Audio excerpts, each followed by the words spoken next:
Ganti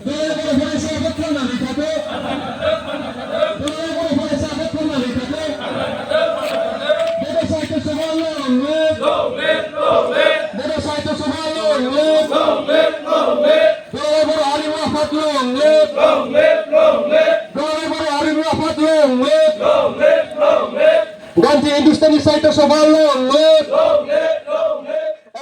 আমি বড়োলেণ্ড বাসী হিচাপে এটা আমি আনন্দ এটা শুভযাত্ৰা ইয়াত ওলাবলৈ আমি প্ৰচেষ্টা হাতত লৈছোঁ কাৰণ কি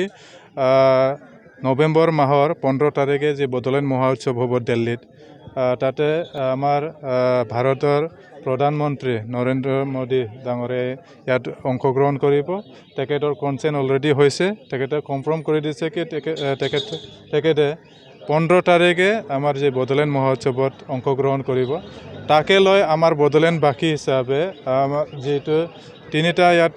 স্পেচিয়েলি সংগঠনে ইয়াত জড়িত আছে বড়ো সাহিত্য সভা লগতে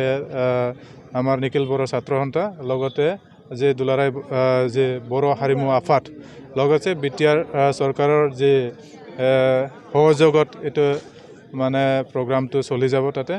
আমি ইয়াৰে কাৰণে যে বড়োলেণ্ডবাসীৰ তৰফৰ পৰা নৰেন্দ্ৰ মোদীক আদৰণি জনোৱাকে আগতীয়াকৈ এইটো আমি এটা ৰেলী লৈছোঁ তাৰে দ্বাৰা আমি তেখেত মাননীয় প্ৰধানমন্ত্ৰীক আমি ইয়াতে আহ্বান কৰিব খুজিছোঁ যাতে আমাৰ বড়োলেণ্ডবাসীক যাতে তেখেতে নজৰ দিয়ে আৰু আমাৰ বড়োলেণ্ডবাসীৰ অঞ্চলৰ কাৰণে যাতে তেখেতে এই সময়ত যাতে ভাল এটা শুভবাৰ্তা দিয়ে তাকে আমি কামনা কৰি আজি এই শুভযাত্ৰাটো আমি হাতত লৈছোঁ নিশ্চয়কৈ এইটো আমাৰ চালবাৰী থানাৰ অন্তৰ্গত ওচৰত বড়োলেণ্ড গেষ্ট হাউচৰ পৰা এইটো ষ্টাৰ্ট কৰি আমাৰ ৰেলীটো প্ৰপাৰ চালবাৰী এৰিয়াৰ পৰা টাউনৰ পৰা যায় মেডিকেললৈকে যাব আৰু মেডিকেলৰ পৰা ৰিটাৰ্ণ হৈ ইয়াতে আমি সামৰণি মাৰিম কাৰ্যসূচীটো আমি আমাৰ যিটো বড়োলেণ্ড মহোৎসৱ অহা 15 আৰু 16 নৱেম্বৰত নতুন দিল্লীত হ'ব সেইটো কাৰ্যসূচীত আমাৰ ভাৰতৰ প্ৰধানমন্ত্ৰী নৰেন্দ্ৰ মোদী ডাঙৰীয়া তেওঁ উপস্থিত থাকিব তেওঁ প্ৰগ্ৰামত আছে এইটো লৈ আমি সমগ্ৰ মানে বড়ো ছাত্ৰ সন্থা আৰু বড়ো সাহিত্য সভা আৰু বিভিন্ন সংগঠনে আমি আগতীয়াকৈ আদৰণি জনাম আৰু আজিৰ কাৰ্যসূচীত এই আদৰণি জনোৱা কাৰ্যসূচীত আমি খন্তেক সময় মানে